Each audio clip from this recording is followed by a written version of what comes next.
Okay, and now we're going to get into the aims of the actual event. Brilliant, thanks, Cara. So the overall aim of today then is to provide you with an overview of our approach within intervention services to developing effective interventions for women in HMPPS's care. To help us achieve this, we kind of have four overarching aims. So we are looking to provide some space to think about women who offend, particularly the social realities and the context of their lives. We are hoping to talk through the approach that we adopted and the considerations we have considered as important for developing effective accredited programs for women based on the evidence. We'll also be looking to give an overview of that evidence base that we are drawing on and for effective program design and delivery that is responsive to the needs of women. And then lastly, we will be looking to explore considerations for working with women in an accredited program context, including how a responsive and inclusive approach to rehabilitation can support women as well as others and promote desistance from reoffending. And on that note, I'll hand over to Cara to start. Okay, to kick us off then, we just want you to spend a couple of minutes, just what comes to mind when you think of women in the criminal justice system? And if you want to just pop some thoughts in the chat function, and then I'll just pick out a few of those. So when you're thinking about women in our care, what sort of things come to mind?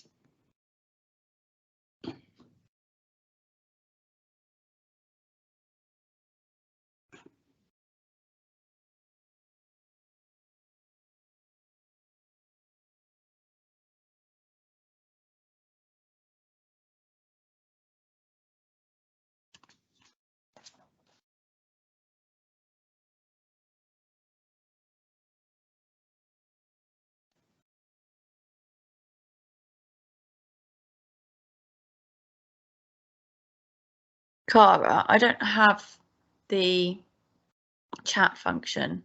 Me neither. Me either. That's why I was putting my hand up for.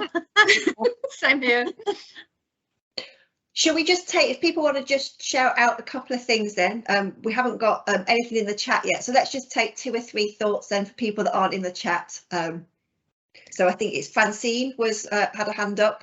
Yeah, victims. Great, thank you. Victims, Leanne? Trauma. Yeah. Trauma, thank you.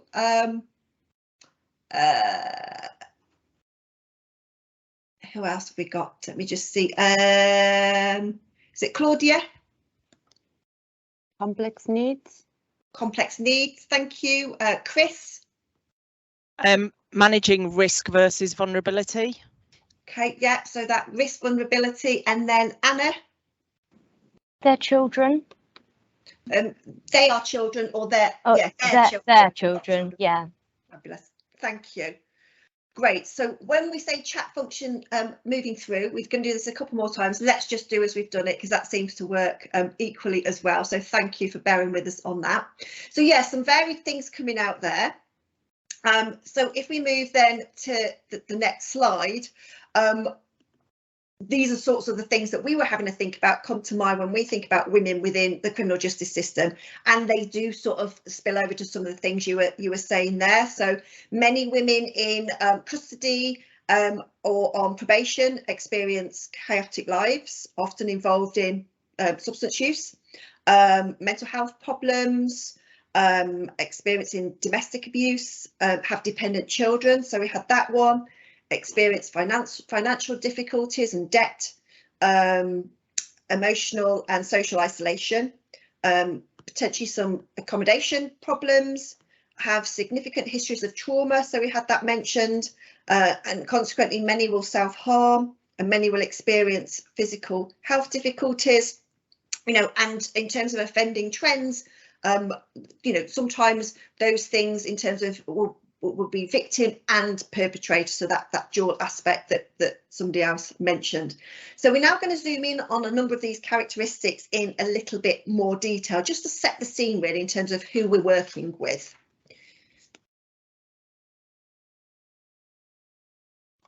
unmute myself. Thank you, Cara. So the first area that we're going to focus in on is trauma. So we were going to ask you to use the chat function, but we won't ask you to do the chat function now. We'll just ask you to kind of shout out a couple of contributions, if that's all right, similar to what we did just now. The question that we'd like you to consider is what kinds of trauma might women in the criminal justice system experience compared to their male counterparts? So what would some of that trauma be compared to men? Leanne, I can see your hands come up. Yeah, just sexual trauma. Yes, Sexual abuse. Sexual abuse, sexual trauma. Thank you, Leanne. Tara? Yeah, more, excuse me, more likely ongoing domestic abuse. Yep, so that ongoing domestic abuse potentially more likely for women compared to men. Thank you. Francine, I think your hand was up.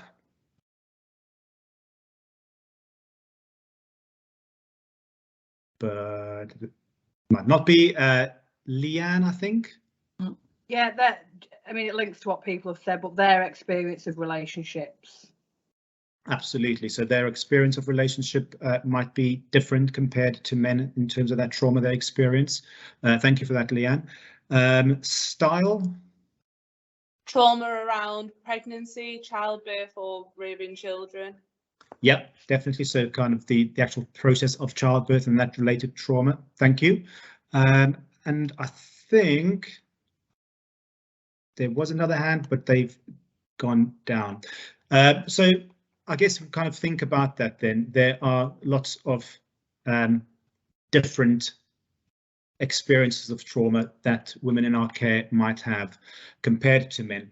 I guess what that doesn't mean, though, is that trauma isn't prevalent or important for men in our care too. So it's important for our women as well as for our men. But there are clearly differences. So trauma is prevalent in the histories of men and women who offend. I guess in terms of the evidence then, and what the evidence has told us as part of our review, is that some of that evidence suggests that for women this may be more widespread, and that victimization is likely to include violent sexual and emotional abuse over a prolonged period, and potentially involving numerous perpetrators, as some of our colleagues have mentioned through the verbal chat. The trauma experience for some women may also link to sex work, experience of prison, the impact of pregnancy, as Starla have shared, or childbirth, the loss or separation from children, or the experience of motherhood itself. So lots of differences in terms of that trauma that women will experience compared to men. As children, boys and girls, the evidence shows us often suffer similar rates of abuse, but we see the gender differences starting to appear across the lifespan. So again, what the review of evidence has shown is that in adolescents, young men or adolescent young men are often at risk from their peers or people who might be perceived to hate them. So if we think about hate crime, for example, and they're also at risk or more at risk if they are gang members, for example. This compared to young adult women who are at risk from those they might be in a relationship with, often at risk from people we know to whom they might say, "I love you," for example. In adulthood, older adults, men are often at risk from combat or being the victim of a crime. And then when we compare this to our adult women, we know that they might be at risk again from those that they love or are in a relationship with. So again, some clear differences in that experience of trauma. We know that women are disproportionately impacted by intimate violence as well, so including domestic abuse, sexual assault, as well as stalking. The consequence of trauma will also impact many women's ability to develop and sustain healthy, trusting relationships, including those involved in the rehabilitative work that we offer across HMPPS. We also know that trauma may be associated with substance misuse, as well as physical and mental health problems, including self-harm. So some clear differences in terms of the types of trauma, but also the consequences of that trauma for men and women. The second area that we thought we would focus in on is health. So we know that health is a key consideration for many of the women in our care, which was also reflected in some of those earlier contributions that were made. So some of the specific areas included under the health umbrella are shown on the slide. So women in custody or supervised in the community, we know that they are twice as likely than their male counterparts to have mental health needs. They also have higher rates of physical health difficulties compared to men. Women in prison are twice as likely as men in prison to suffer from anxiety and depression. There's also a high prevalence of personality disorder amongst women imprisoned within the United Kingdom. The evidence also shows that self-harm rates for women in prison are higher than the rates for men in prison. And we know that the function of the self-harm could be different. So for women potentially to temporarily alleviate psychological distress or to channel some of the anger. Substance misuse, so that's a key issue again in terms of health. So higher proportions of women in our care report having substance misuse problems, with many explaining that the substance misuse is a coping strategy for them. The evidence also suggests that there's an interplay between trauma, mental illness and substance misuse, as well as problematic relationship. So all of that can act as either a stressor, which then triggers the substance misuse, or as a coping mechanism, and then potentially as a gateway into substance misuse and associated offending. So trauma and health, two key areas that impact on women in our care, with there being differences to the causes as well as the consequences for women compared to men. The next area that we'll focus on starts to look at the social realities of women, and Cara's going to go through that. Thank you. So somebody mentioned relationships in that earlier contribution, but yes, so in terms of the social realities of or the context of the women, the lives that they have, the women we work with, women often experience social deprivation, so low histories of low educational attainment or limited employment opportunities and experience, financial issues in comparison to men. Often experience accommodation difficulties, especially on release from prison.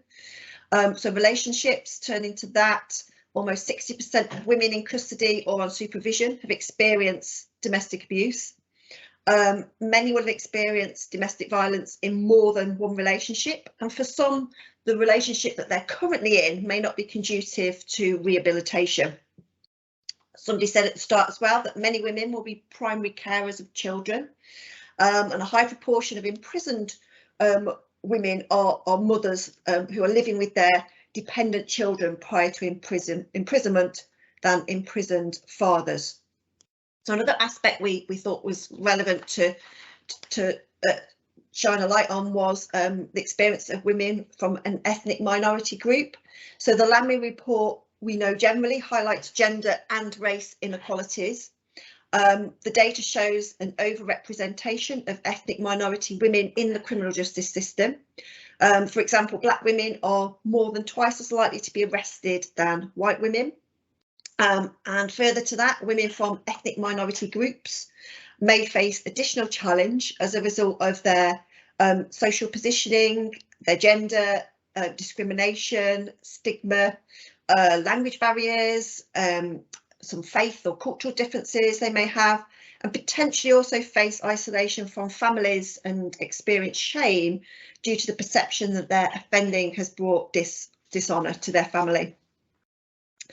So if you move on to the next slide, please, then again, somebody mentioned then something in relation to risk and also vulnerability. So in terms of offending trends, on average, women commit less serious offences, present less risk to society when compared to men. The most common offence types for women across custody and the community are violent offences, followed by acquisitive offending. but women's victims are often known to them. Proportionally, women in custody are serving shorter sentences compared to men. Specifically, more women than men are serving sentences of less than 12 months. So that is already a practical issue there in terms of then engaging in rehabilitative work. Offending, as we've just alluded to, often results in stigmatisation, and women are often referred to as being doubly deviant, particularly offending mothers and experiencing that shame themselves, but also being labelled as doubly deviant, particularly in the media. Consequently, many women in our care will distrust people in authority, possibly due to experiences of their own care or contact with child services as they've got a little bit older. So in bringing all of that together,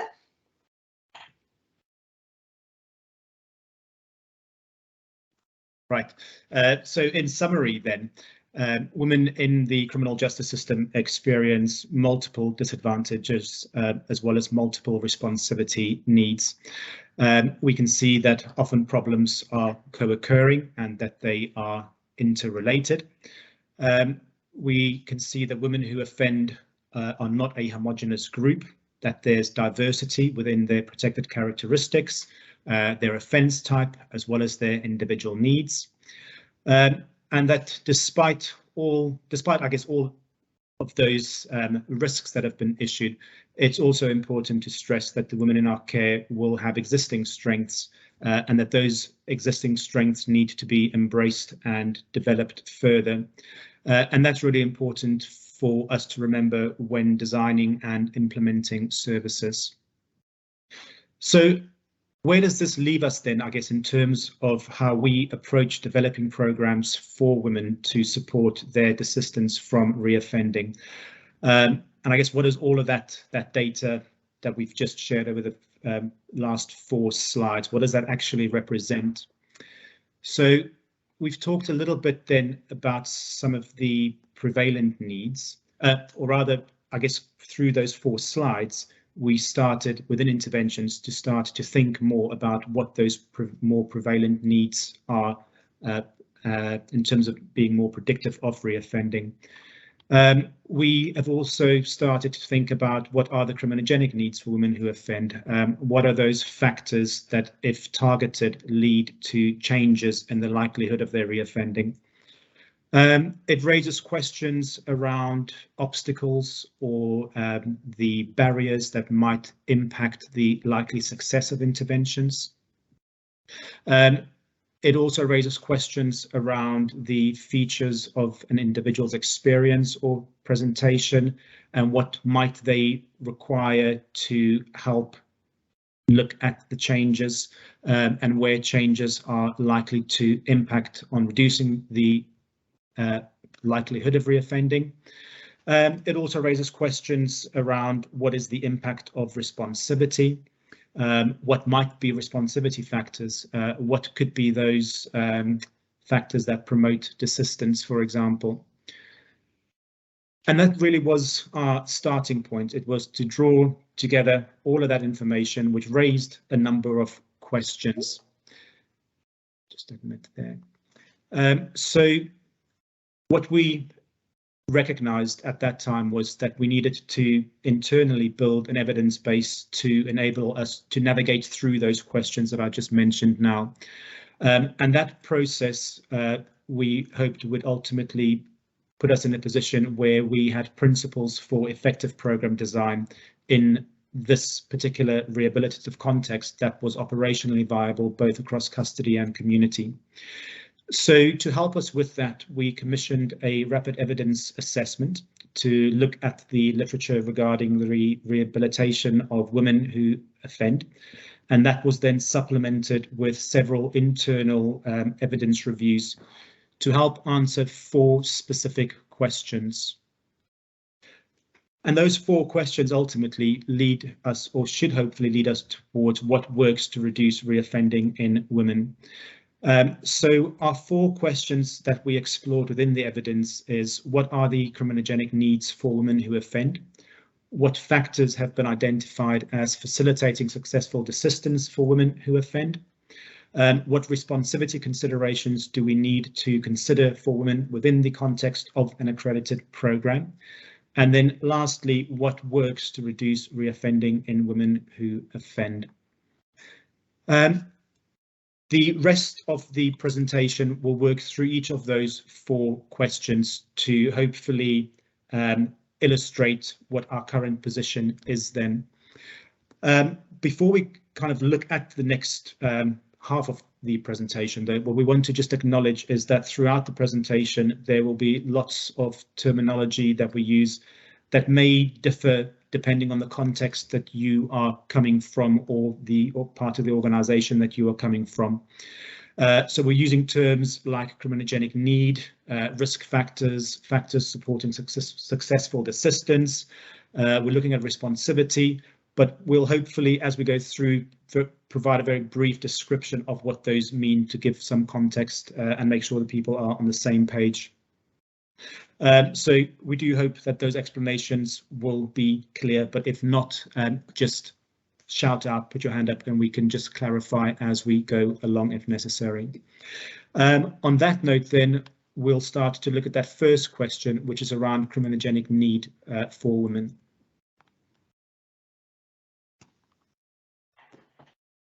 Okay, apologies, actually the evidence before we look at criminogenic need. Thank you. Yes, before we go into the findings, we just wanted to pause for thought a little bit. So if we could put the next slide up, please, in terms of what is the state of the evidence in terms of women who offend. So if we try to define what is strong evidence to begin with, strong evidence within the research space is evidence which has robust design and analysis, for example, randomised or matched comparison groups within outcome studies, or good qualitative techniques to help understand the why and the how of what might reduce reoffending. Strong evidence will be peer reviewed and published, so it can be open to scrutiny. We'll look at suitable outcomes such as reconviction or a proxy measure, and will include representative samples. So what strong evidence isn't is opinion or intuition or things we think might work well. So even within that good practice and being able to present a convincing argument for doing something, that isn't necessarily how we define strong evidence. In that context then, in terms of the state of the evidence for women who offend, overall the evidence base is limited. We know that women represent a really small minority within the criminal justice system compared to men, and the evidence-based practice therefore tends to be focused on research with men.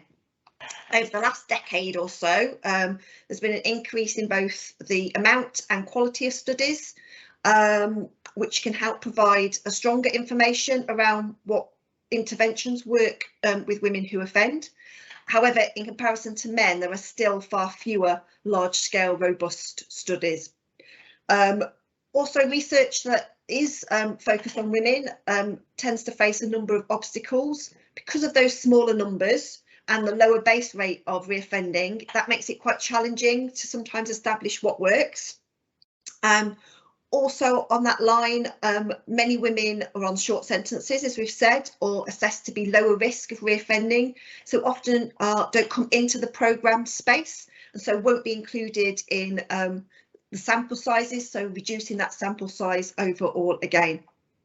Also, some of the research that is around has limitations in terms of its quality or generalisability. For example, a lot of it is outside of the UK, and some includes mixed samples or juveniles.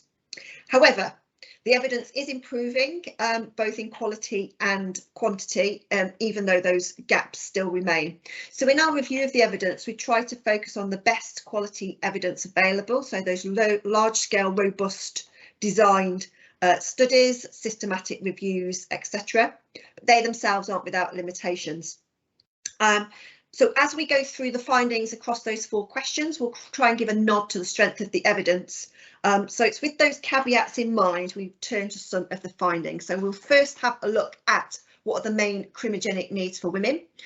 So just a nod to the strength of the evidence in this space then. This drew on evidence including large-scale reviews and individual empirical studies between 2010 and 2021.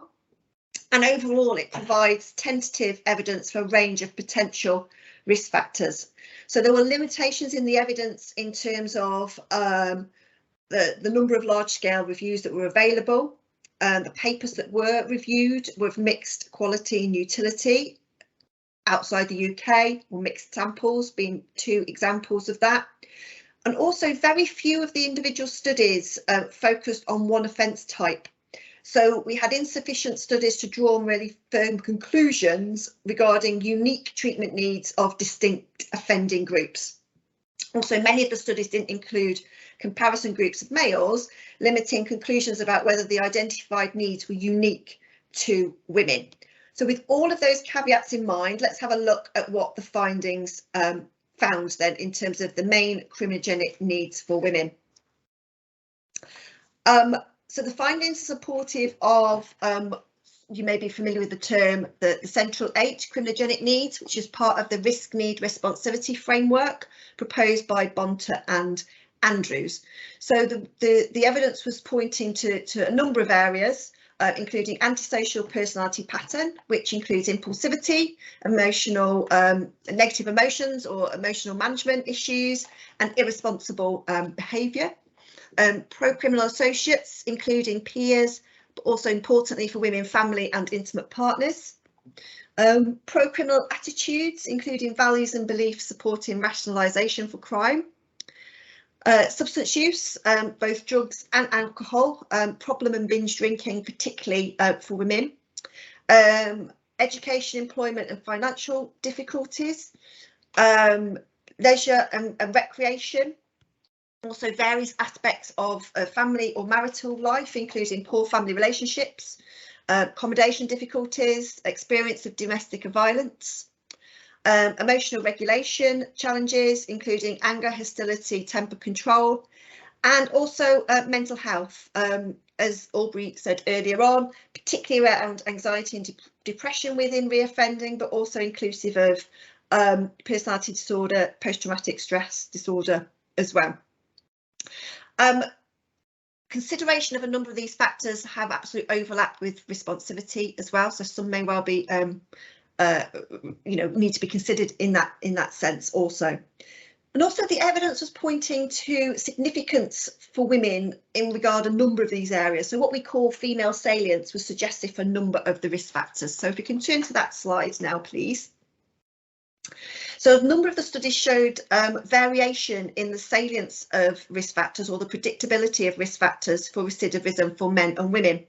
So for women, salience was suggested for substance use, including problem and crucially binge drinking, mental health, emotional problems, emotional regulation, and some of those family marital factors that I just mentioned. Also within the literature, we then turned specifically to the question around gender neutral versus gender specific risk factors, and the relevance of either of those to women's reoffending was explored. So there was some inconsistency in the evidence in terms of the role of gender specific risk factors. But overall, the findings provide more consistent evidence for the role of gender neutral risk factors in the general reoffending of women. So in terms of implications then for programme design, we felt that the messaging we took from this was that we needed an accredited programme offer that enables a person-centred, individualised approach, which accommodates those female salient risk factors via opportunities to personalise and individualise.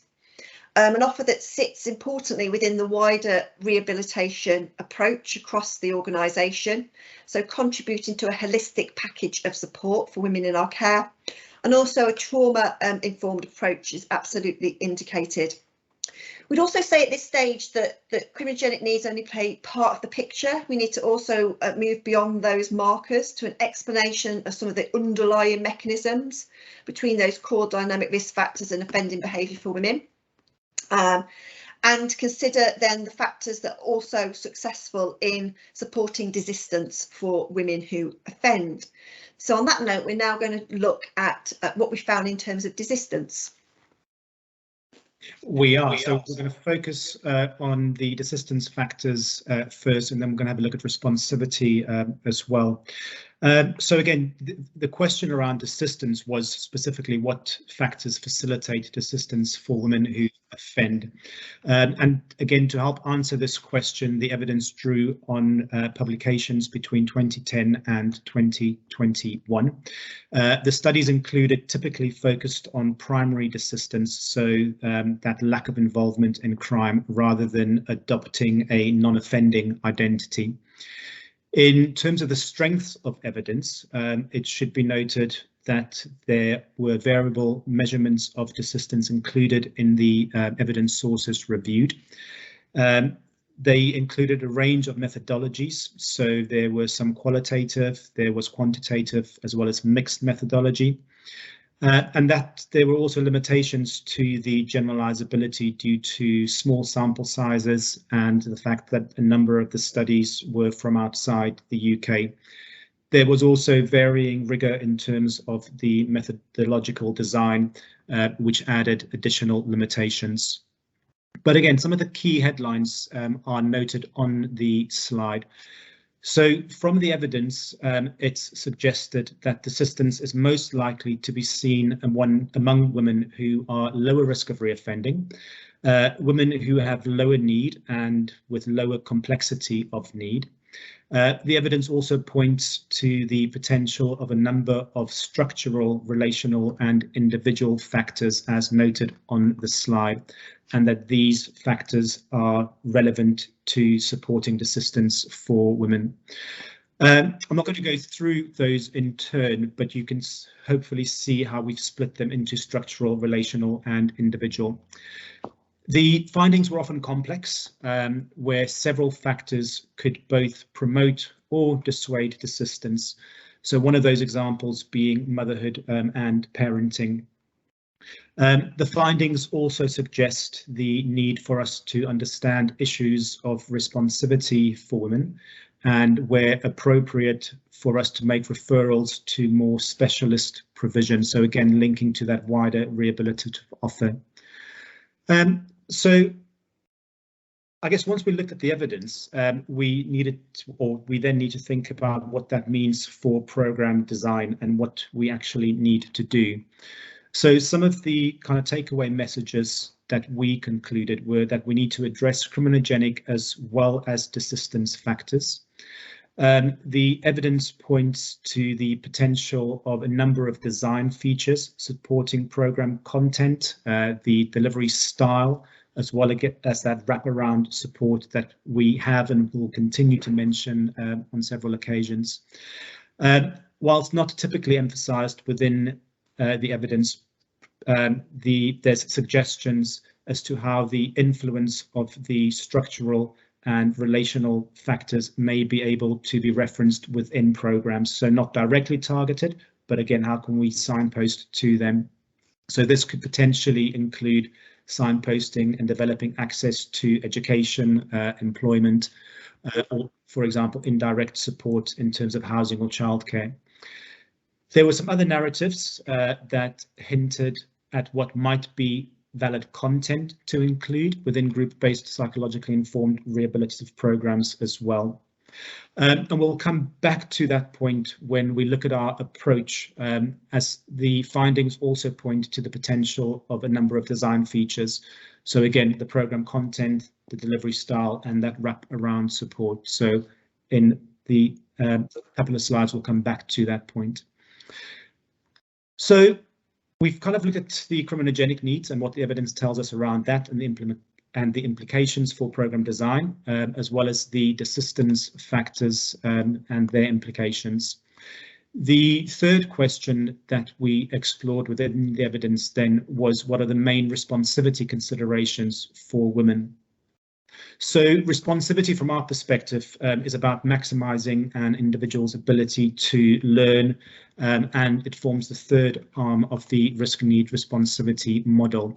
So it really tells us how to target risks and needs and work with participants to ensure that our rehabilitative offer and efforts are most effective. The principle as a whole has received less research attention compared to risk and desistance. But broadly speaking, we can define desistance into two areas as shown on the slide. So general responsivity and specific responsivity. So general responsivity accommodates those structural, social learning, behavioral and cognitive behavioral approaches. It includes strategies like modeling, reinforcement, role-playing, skill building, cognitive restructuring, as well as practicing skills and behaviors. The importance of therapeutic relationship is also recognized within general responsivity. Specific responsivity focuses on those individual factors that may impact or facilitate intervention effectiveness. So this is really about being responsive to the individual's circumstances, thinking about how we remove barriers and enhance opportunity for people to fully engage. As part of that, intervention should also be tailored to those factors and have the potential to facilitate learning. So the other thing, I suppose, within specific responsivity is making sure that we don't just look at responsivity as a barrier to engagement, but recognizing that responsivity is also about bringing strengths, and that those strengths need to be enhanced and developed throughout the program's offer. So that was our kind of definite starting point in terms of how we define responsivity. What the evidence then tells us about some of the responsivity factors or the responsivity need can be seen on the slide. So the variety of biological, psychological and social circumstances that explain each individual's vulnerabilities for harming or offending, we know will also affect their responsivity to accredited programs. So again, the information on the slide comes predominantly from the REA, but again was supplemented through some of those additional reviews. It should be noted that the evidence suggests again that some of the responsivity factors, as Cara mentioned, may also be dynamic risk factors. So again, pointing out mental health, substance misuse and trauma, those can all be criminogenic need or potentially a responsivity factor. And again, it's important to note that women who offend are not a homogeneous group. So the evidence tells us that there's diversity in regard to their protected characteristics, with regards to their offence types, their individual needs, and that there's often multiple layers within that. So many women will have multiple needs and multiple protective characteristics, and any rehabilitative effort should therefore be implemented with an eye to diversity and intersectionality, equalities, as well as cultural awareness, so that women from different minorities are recognised and engaged. So in this sense, equality doesn't really necessarily mean the sameness. So as a cohort, women are a mixed group, as the responsivity need, desistance and criminogenic needs show us. And it means that creating parity might mean services need to be different to those in place for men. The next slide that we're going to move on to then starts to look at what works, and Cara will take us through that. Okay, so this is the final question that we addressed through the academic literature in terms of what the evidence says about what works to reduce reoffending for women. And in terms of a nod to the evidence strength again, in terms of the what works literature as a whole, most of the evidence has been undertaken with men or with mixed samples. Much less research has been undertaken focused on what works in reducing reoffending for women. Overall then, there are far fewer large-scale, robust, good quality studies that we could draw on in regard to women. The evidence that is available though, also in itself had limitations which limited generalisability. For example, many studies were outside of the UK. Some also included mixed samples or was with juveniles, so people under 18. Early reviews tended to focus on custody samples. Most samples tended to look at substance use provision. And many studies didn't really drill down into what was the impact of various particular factors, for example, a particular approach or duration of an intervention, etc. So what we know about interventions in terms of what works is still developing, and much more research is needed. But with those caveats in mind, there are several emerging indicators of potentially successful ingredients in regard to effective intervention for women. And that is interventions focused on substance use, in particular those delivered in custody or TC type approaches. Interventions that take a cognitive behavioural approach with skill acquisition, where consolidation and through care is part of the approach. So community aftercare, follow-up, continuity of care through the gate type approaches, a gender responsive approach. Those programmes that adopted principles of risk need responsivity seem to fare better, including those that targeted higher risk women and those that addressed criminogenic need, as we've described. Also, those programmes that support desistance through being strengths-based, motivational and solution-focused.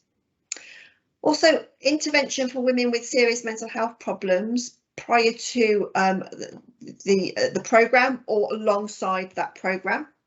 And there was also some very emerging, so quite tentative, but emerging evidence to suggest that programmes that were delivered well fare better, and programmes sequenced towards the end of sentence seem to have a good impact. Where reported, those programmes that targeted substance use, communication skills, emotion and expression skills, healthy relationships and emotional regulation fared better also. Also, what emerged was the importance of partner agency working, in particular in relation to accommodation and family ties, employment, substance use, trauma, mental health and future release planning and resettlement support. So collectively, the research suggests that in terms of programme design, our efforts should be focused on developing a multi-targeted offending behaviour programme with opportunities to address salient needs for women and include referrals and connection to that wider rehabilitative approach, so linking in with other relevant services. So in essence, an accredited programme should be embedded within a wider rehabilitative approach. And so we're offering a holistic approach to supporting women. So if we move on to the next slide then, what we also looked at in addition to the academic research was what the organisation says about rehabilitation for women. So over recent years, there's been much more of a spotlight on women in our care, and we've had some real seminal papers that have been published. For example, the Prison Safety and Reform White Paper, Better Outcomes for Women, the Female Offender Strategy, the HMPPS Guidance on Working with Women in Custody and in the Community, and of course the Lord Farmer Review that looked particularly at women. And collectively, those publications were promoting a culture and gender responsive trauma-informed approach, which gave opportunities to strengthen family ties promoted through the gate and community support, and giving access to holistic integrated support such as mental health, personality, substance use, accommodation, etc. And underpinning all of this was then our commitment to the public sector quality duty. So we very much wanted to acknowledge that, and actually what was emerging in that space was mirrored in the academic literature anyway. So we then pulled all of this together in terms of what are the implications for programme design. So we're going to touch on those now. Thanks, Cara. So what does all this then mean for responsive programme design to promote desistance for reoffending amongst women? So as Cara suggested, the evidence points to an approach that is gender responsive. So within the evidence, gender responsivity is specifically about women. We'll talk more about the benefits of the underlying principles to that approach in the next few slides. So again, bear that in mind, but the approach needs to be gender responsive. The approach needs to be trauma informed. It needs to be future focused, as well as being strengths based, but still firmly grounded in the R&R framework, inclusive of CBT approaches. We need to promote self-efficacy, agency. We need to support the development of a non-offending identity. We need to support women in setting and achieving value-based goals, including future plans for living with a focus on pre-release planning and considerations of setbacks. A relational approach comes through in the evidence. We know this is vital in terms of therapeutic alliance and that's key to working with women. The approach should also provide opportunity to address criminogenic need in a way that connects with the wider rehabilitative offer. So an accredited program, again, that sits within the context and contributes to a holistic package of support connected to wider services, and where supportive promotes family and or significant other involvement. Core criminogenic needs identified within the literature are likely to be relevant to many women's offending and therefore needs to be included in our approach. Opportunities to address those areas most relevant and salient to women via personalisation is crucial as well. The approach also needs, again, to be holistic, and in doing so, we can indirectly support the development of strengths across the central 8 criminogenic need factors. Crucially, the approach needs to be inclusive, so viewing each woman as an individual with her own story and needs. And importantly, to help us achieve that, participants need to be viewed as the experts in their lives. Intersectionality, again, is a key factor to consider. And it would be through that individualized approach then that we can attend to cultural sensitivity as well. There's also an approach which needs to include alternative delivery formats so that we can promote and enhance accessibility and engagement with programs. The evidence, again, also in summary, furthermore shows the importance of supporting consolidation and through care, so potentially through the GATE activity.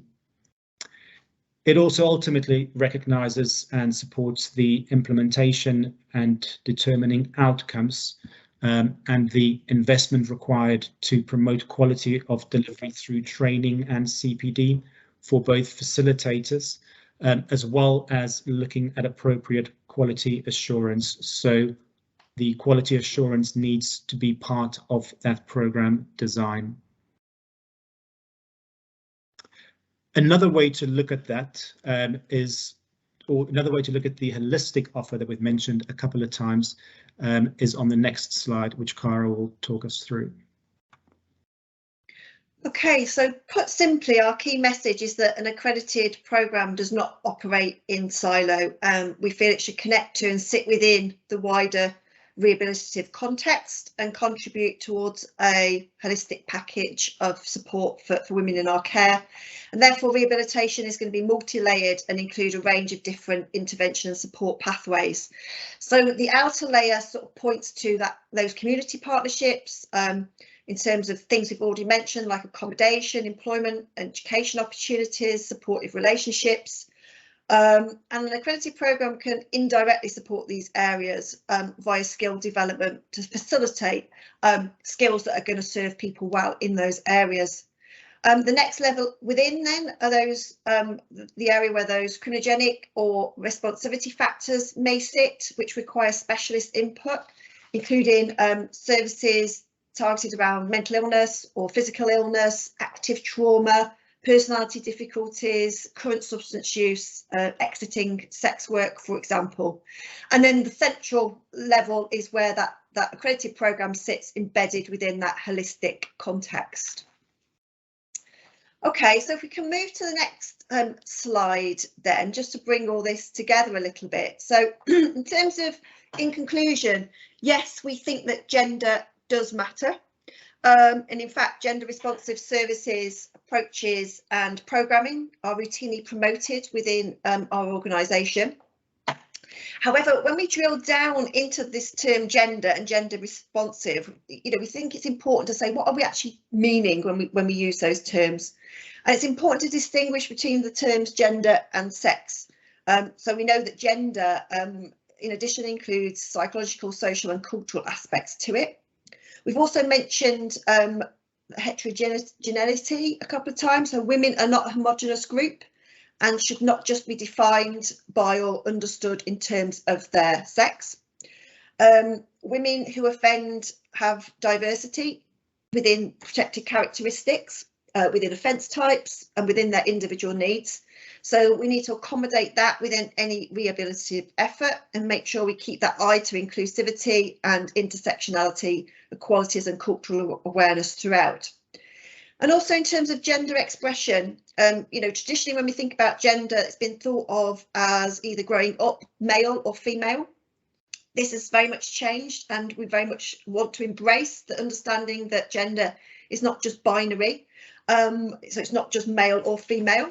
You know, and people will identify in different ways and use different terminology to describe themselves, and gender expression as such can be seen on a spectrum. Therefore, our approach needs to be reflective of that diversity also. And I think in speaking to that point then, you know, the women's movement back in the 70s and 80s very much enabled thinking to happen in terms of gender responsive services, which then in the sort of the 90s and the 2000s enabled a spotlight to be shone on women within the criminal justice system and what it means to design intervention for women.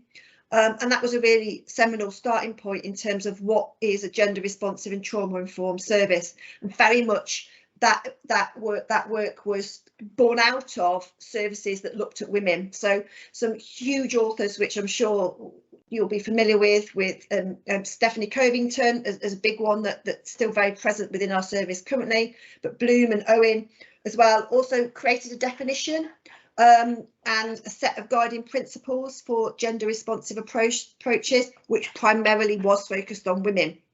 However, now being gender responsive, it's recognised we need to move beyond that and consider boys and men and transgender and non-binary individuals as well.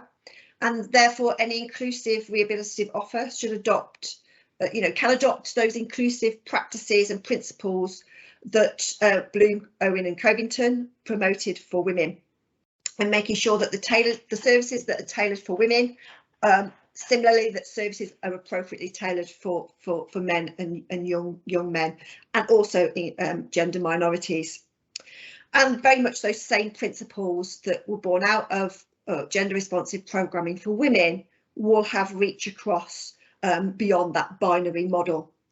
So today, whilst we've been talking about our approach for women in our care, the lessons learnt and the considerations can also have application to others and advance our understanding of what an inclusive and responsive approach to rehabilitation should look like, with a particular eye on acknowledging that gender does make a difference.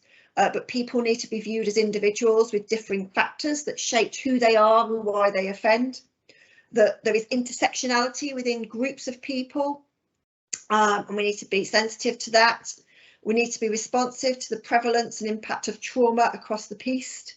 And we need a rehab environment which is relational and is safe and engaging and takes a humanising approach. And finally, I guess the key message is that any accredited programme needs to sit within that wider rehabilitative offer and connect people into those services that they need to give them that more holistic package of support. OK, so that brings us to questions and reflections. So if people either want to shout those out if you have any, or put any in the chat. Also, myself and Aubrey are on the Justice email system if people wanted to email us with questions or reflections afterwards. But is there any questions anybody has to bring us to a close this morning?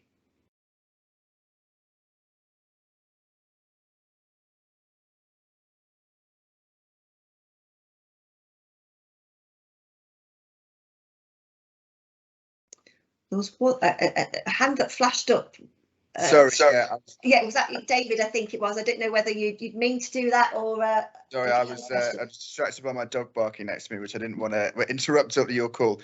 Yeah, thank you for a fantastic presentation. Very interesting. I just wanted to ask if you'd be prepared to share the slides with us. Yes, absolutely. Our understanding was you'll get those. We've shared the slide set with the organisers of Insight, so we'll make sure that they go out automatically. So we'll follow up that point, David. Absolutely. That's fantastic. Thank you. I know I've got several colleagues who'd be really interested to see it. Great. Yeah, that's absolutely fine. We'll do that. Rebecca? Hiya, just following on from that, I just wondered if there were any of the key research that you've used that you'd be able to share, you know, like just to get more detail from what you've picked out. It's always good to read them and things like that. Yeah, so the REA that we talked about hasn't yet been published, but we're, as I'm sure you'll be aware, Intervention Services has been reviewing our accredited programmes offer, and we're about to embark on a series of consultation events with stakeholders around the evidence, not just for women, but you know, across the piece, and would welcome people to be involved in that. And part of that moving forward will be publishing some of the research or some of the findings in terms of our approach as part of that. But I think in terms of if you're keen to do some of that reading now, I think Stephanie Covington is a really good author to have a look at. And then the meta-analyses, so the big large-scale studies in terms of what works. So Lynn Stewart is another author that published quite widely in that space. And these things are freely available if you Google them.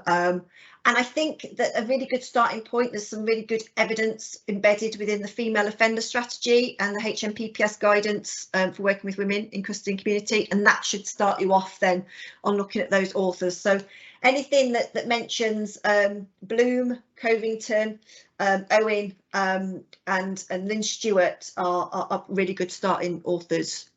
But yes, we'll be publishing our approach as we move through our strategic review. Thank you, and thank you for your time today. I've really enjoyed it. Great. Thank you, Rebecca. Okay, just have a look to see if there's any other hands up. Can't see any other hands up. Well, we will follow up the point then about the slides, making sure that they do come out to you because you've attended. If there are any questions that anybody has, you know, that you reflect on after the event has finished, then feel free to email myself and Aubrey. We're on the Justice email system, so we should be fairly easily found. We've both got fairly unusual names, so I think there's only the two of us that have those names within the service. So you should be able to contact us via that. So if there are no further questions, we'll thank everybody for their interest today, and for those that contributed their contributions, and wish you all a good afternoon.